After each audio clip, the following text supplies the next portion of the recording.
Many people ask, what evidence is there that the Quran is from God? This is what we're gonna discuss in today's video.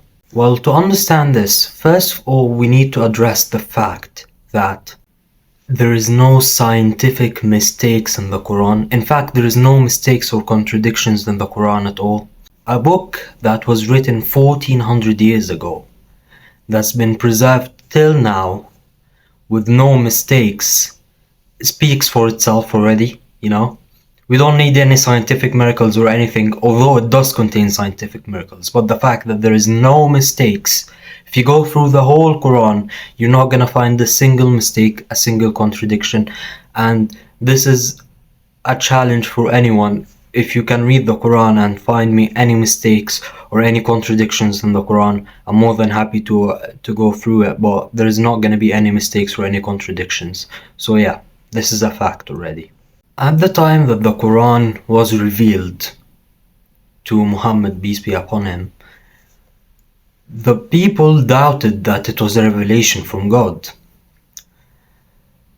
So there was a challenge back then that if you think it's man-made, if you think it's not a revelation from God, produce 10 chapters like it, as it says right here. And nobody was able to do anything.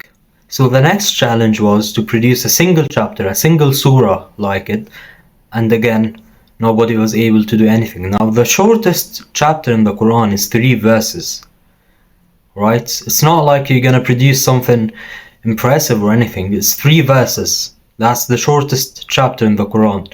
People can't even produce something like that, right?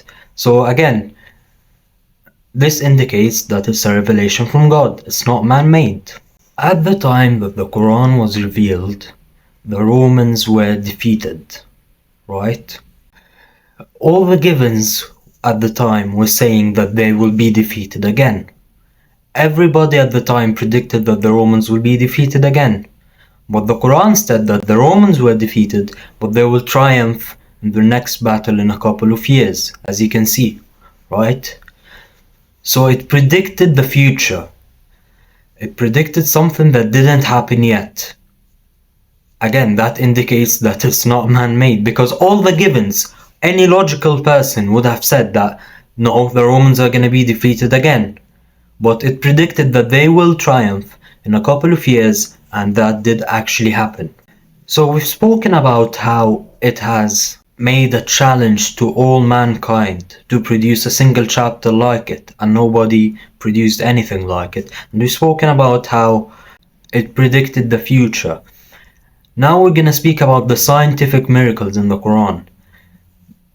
There is actual scientific miracles in the Quran, like this one over here.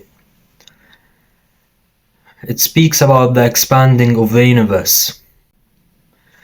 Now, for your information, this was only discovered in 1929. So, even Albert Einstein himself thought that the universe was static, it wasn't expanding, and later admitted that was the biggest mistake, scientific mistake he's made in his whole career as a scientist.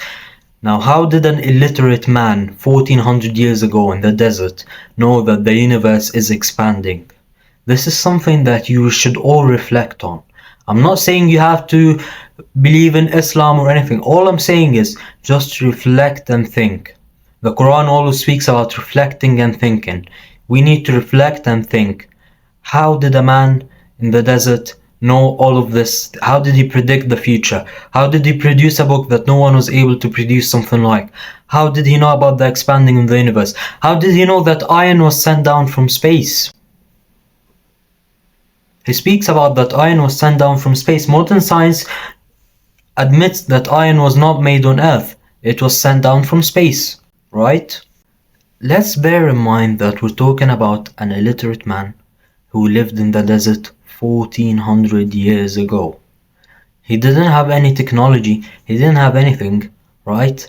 But all, as Muslims we believe, all he had was a revelation from God that showcased to him all of this information.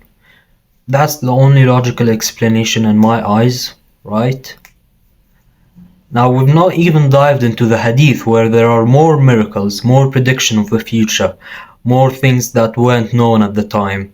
We've only focused on the Quran for this episode, and I hope you enjoyed it. Alright, may Allah blessings always be upon you, and take care.